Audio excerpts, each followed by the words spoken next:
এখানে অবস্থা পুরোটাই খারাপ, এখানে কোনো কিছু বাকি নাই। আমি আপনাদেরকে অনুরোধ করছি, আপনারা অবশ্যই আমাদের বিকাশ 01601973999 01601973999 এখানে আপনারা সহযোগিতা করুন। আমি সুনামগঞ্জে এসেছি, এখনো আমার ট্রাক আসতে পারেনি, রাস্তায় গর্ত। আমরা অপেক্ষা করছি, আপনারা বিকাশে আপনাদের যা যা আছে আপনারা দিয়ে যান, 10 টাকা 20 টাকা 50 টাকা। আমি আপনাদের দায়িত্ব নিলাম, আপনাদের টাকার আমানত আমি নিলাম, মানুষের কাছে আমি পৌঁছে দিয়ে আসবো। আপনারা আমাদের জন্য দোয়া করবেন। যখনই নেটওয়ার্ক থাকবে এই ভিডিও চলে যাবে। আমি রাস্তায় দাঁড়িয়ে আছি, আপনারা দেখতে পাচ্ছেন এখানে সব কোনো দিক কিছু বাকি নাই। আপনারা আমাদের জন্য দোয়া করবেন। আসসালামু আলাইকুম।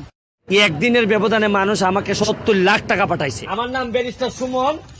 আমি আপনাদের এখানে বন্যা শোনার পরে সারা বাংলাদেশের ভিডিও করে মানুষকে বলছে আপনারা সাহায্য করেন, আমরা সাহায্য নিয়ে দিতে চাই।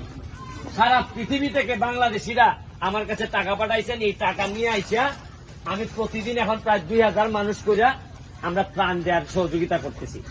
আমরা জানি যে আপনারা ত্রাণ নেওয়ার মতো লোক না, কিন্তু আসলে প্রকৃতি আর সৃষ্টিকর্তা কখন কারে কোন জায়গায় বিপদে ফেলে এটা আমরা কেউ জানি না। আল্লাহর রহমতে এবং আপনাদের সবার দোয়ায় গত 2 দিনে 16 লক্ষ টাকা আমাদের উঠে গেছে অলরেডি।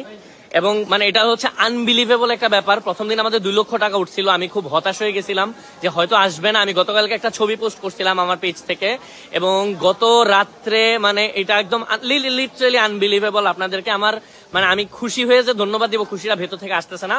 এই আগে আমি সিচুয়েশনটা একটু দেখেন, আমি অ্যাকচুয়ালি আসি কোথায় দেখেন। আজকে তো আমি সুনামগঞ্জ যাবো, এরপর আমরা জাফলংবাসীদের জন্য 1 লাখ টাকার খিচুড়ি রান্না করবো। 1 লাখ টাকার খিচুড়ি রান্না করে পুরো জাফলংবাসী যেখান থেকে দেখতেছেন, আমি তো সব জায়গায় যাওয়া পসিবল না। আপনারা একটা নির্দিষ্ট জায়গা আমি বলে দেবো এরপরে লাইভে, আপনারা এখান থেকে আইসে আপনারা যে যার মতো খিচুড়ি নিয়ে দিতে পারবেন, কোনো সমস্যা নাই। আর সিলেটবাসী আমি বলতে চাইতেছি আপনাদেরকেও যে আমি সুনামগঞ্জ জাফলং এগুলো সব কাজ শেষ করে আমি আবার সিলেটে ঢুকতেছি। সিলেটের মানুষ যেখান থেকে খাবার টাবার পায় নাই, আমাকে আপনারা আগে থেকে জানা রাখবেন। আমি সব জায়গায় চেষ্টা করবো দেওয়ার জন্য। ইনশাআল্লাহ আমাকে একটু টাইম দিতে হবে। 15,000 ফ্যামিলি টার্গেট আমি রাখলাম। আর এবারের যত আমার ইনকাম, ফেসবুক বলেন, ইউটিউব বলেন, শো অফ বলেন, আমার পার্সোনাল বিজনেসে যত কিছু ইনকাম থাকে আমি সবকিছু আল্লাহ নামে সবকিছু আমি সিলেটের বাসীর যারা এই বাড়ি হারাইছে, যারা এই প্রবলেমে আছে, আমি সবকিছু ডোনেট করে দিলাম ইনশাল্লাহ এবার এই মান্থের সব।